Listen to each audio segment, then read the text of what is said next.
Well, in the latest on the guest gate, the Supreme Court has asked Prashant Bhushan to reveal the source of the guest register that has pointed to the alleged links between Ranjit Sinha and the coal and 2G accused. The Apex Court has asked Prashant Bhushan to reveal the source of the guest register from Ranjit Sinha's residence. The top court has asked the name of the whistleblower to be put in a sealed envelope and given to the court. Now, what is significant is that the Supreme Court has said that they will not pass any order unless this is done. Meanwhile, the advocate and petitioner of Prashant Bhushan says that he will consult the whistleblower and get back. Remember, Ranjit Sinha had questioned the existence of the real guest register.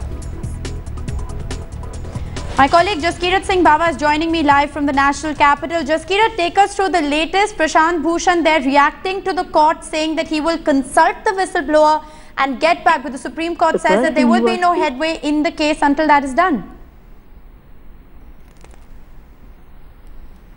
All right, we are going to just try and re-establish that phone line with Jaskirat Singh Bawa. But the latest that is coming in from the Supreme Court is that the Supreme Court has in fact asked Prashant Bhushan to submit the name of the source of that guest register, the whistleblower who has in fact handed in that guest register to be submitted to the Supreme Court in a sealed envelope. My colleague Jaskirat Singh Bawa is back with us on the phone line. Jaskirat, the Supreme Court there coming out and saying that there will be no headway in the case unless the name of the whistleblower is in fact given to the court. That's correct. Prashant Bhushan, for the last moment, tried to convince the Supreme Court that the only moment where the name of the whistleblower should be revealed is when there is no other way of checking the authenticity of the evidence submitted or the documents which are submitted. Right. It was after that, and after consulting certain other senior lawyers in the court, including Mr. Ram Jethmalani, that the Supreme Court felt that it was not entirely convinced about this. They wanted Prashant Bhushan to reveal and disclose the source of the guest registers which were submitted to the Supreme Court in a sealed envelope which will only be opened by the judges, the two judges who are hearing this case, and this has to be done by the 22nd of September, which is the next date of hearing. Prashant Bhushan, in responding to that, said that he will consult with the whistleblowers, did not commit to actually giving in the names, but said that he will respond to this, he will get back on this issue.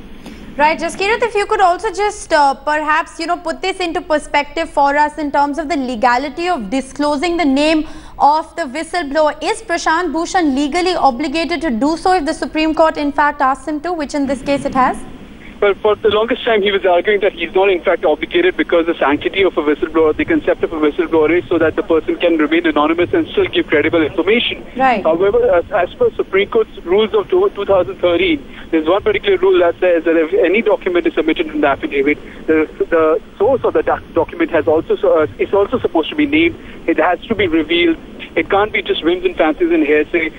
Many cases have come up which in various cases evidences or documents have been dismissed or rejected because the person or the lawyers sometimes say that it fell out of a particular vehicle, it was picked up from the road, or it came to them through anonymous sources. Right.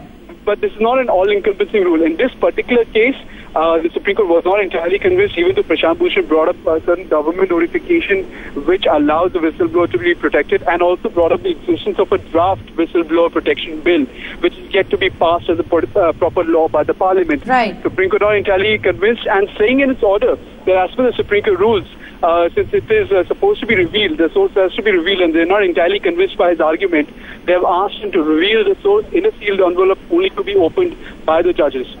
Well, absolutely. Also, on the part of Ranjit Sinha, he has in fact come out and questioned the existence of a real guest register in the first place, clearly questioning the authenticity of that guest register that was in fact produced in the court as evidence in a sealed envelope. That's also a very serious charge. Absolutely. Ranjit Sinha's lawyer over there actually came from the judges who read out a certain part of the affidavit which surmised that the Ranjit Sinha is in fact questioning the authenticity and even the existence of this guest register. Right. Ranjit Sinha's lawyer, Mr. Vikas Singh, went so far as to suggest that a media house is in fact controlling the leaks and the proceedings outside the court, and that Mr. Prashant Bhushan may in fact be even helping the accused in this matter by scuttling the investigation, which is what is going to happen as per Mr. Ranjit Sinha's lawyer. The media house was accused because certain reports appeared in the newspaper which actually preempted the proceedings of the Supreme Court itself, right, which brought it under the scanner, so to speak, because of so much of information actually coming in their hands. Now the Supreme Court, of course, seeking the information from Mr. Prashant Bhushan. In the meantime, Mr. Ranjit Sinha had also filed a case of perjury, but proceedings in that and the response to that is also yet to be taken up by the Supreme Court. Right, just Kirit, stay on with us. My colleague Ashish Maharshi is also joining me live for more on this story. Ashish, you had in fact accessed this guest register and you had in fact broken down the details of all of those 2G scam accused and coal scam accused who had in fact visited Ranjit Sinha. What do you make of the developments in the Supreme Court? The Supreme Court asking Prashant Bhushan there that he needs to reveal the name of the source, reveal the name of the whistleblower in a sealed envelope. Well, very true. In fact, this was the contention of Ranjit Sinha's lawyer, if you remember last time as well, right, that the affidavit filed by Prashant Bhushan, it does not hold merit for the reason very clearly that the name of the whistleblower has to be a part of that affidavit. But the Supreme Court last time had very clearly said that yes, it may not be required at this point of time. But today, as of now, right, the Supreme Court has very clearly said that yes, you have to give the name of the whistleblower, and Prashant Bhushan has said that he'll consult the whistleblower, looking his safety also in purview. Right, Ashish, stay on with us. Senior Advocate Majid Memon is also joining us on the phone line at this point in time. So thank you so much for speaking with Headlines today. We'd just like to understand from you the legality of this situation at this point in time. The Supreme Court has demanded Prashant Bhushan to submit the name of the whistleblower in a sealed envelope. Now, given the fact that the Whistleblower Protection Bill is yet to be passed by the Parliament, is Prashant Bhushan legally obliged to submit the name of his source in a sealed envelope to the Supreme Court? How do you see this case panning out from now? See, now when Mr. Bhushan wanted to help the court by evidence in relation to right, the matter which is under consideration by the highest court and making serious allegations against CBI chief, stating that probably certain dubious people visited him, right, and that would rather show that CBI chief was helping people illegally, etc., etc. If that is so, it's a very serious matter. Therefore, when the entry register was presented, the copy of entry, certainly the CBI chief made even the challenge on the veracity of the document and said that probably it is a tempered document or forged or fabricated document. If that was the contention by the CBI chief, then definitely the court turns to the presenter that you please show us from where did you get it, how did you get it, and what is it. Right. And now, naturally, the truth is to be arrived at.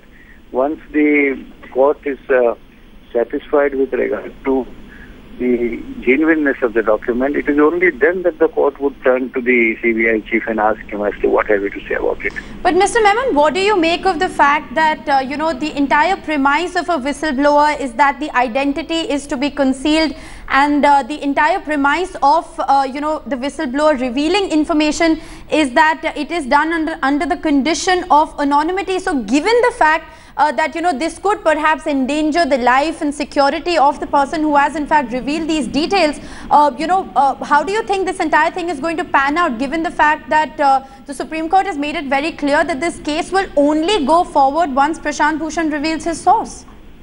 Now, see here, a whistleblower with regard to commission of some crime, his identity for his own safety or security may be kept under wrap is one thing which can be fairly understood. Right. But here, it is the person who has worked as a source for Mr. Bhushan to get this document, and the identity could be revealed to the court alone. Right. That does not affect, the provision of his security. And the court is satisfied right, that this document is genuine. Certainly, Supreme Court will not be able to act against the CBI chief.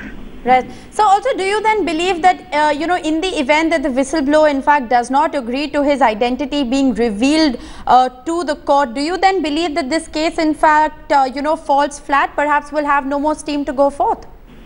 No, definitely. Unless Supreme Court is satisfied with regard to the genuineness of the document which is tendered and on which the Supreme Court is expected to act upon, the Supreme Court is certainly not going to act thereafter. Right. Clearly, this time the ball is in Prashant Bhushan's court. That is what the court has in fact done. Majid Menon, thanks so much for speaking with us. We're going to continue to track developments on this story. Remember, the latest that is coming in from the Supreme Court is that the court has asked Prashant Bhushan to submit the name of the source, to submit the name of the whistleblower in a sealed envelope to the Supreme Court, and only after the name of the source is revealed and the authenticity of that guest register is verified will the court in fact go forward.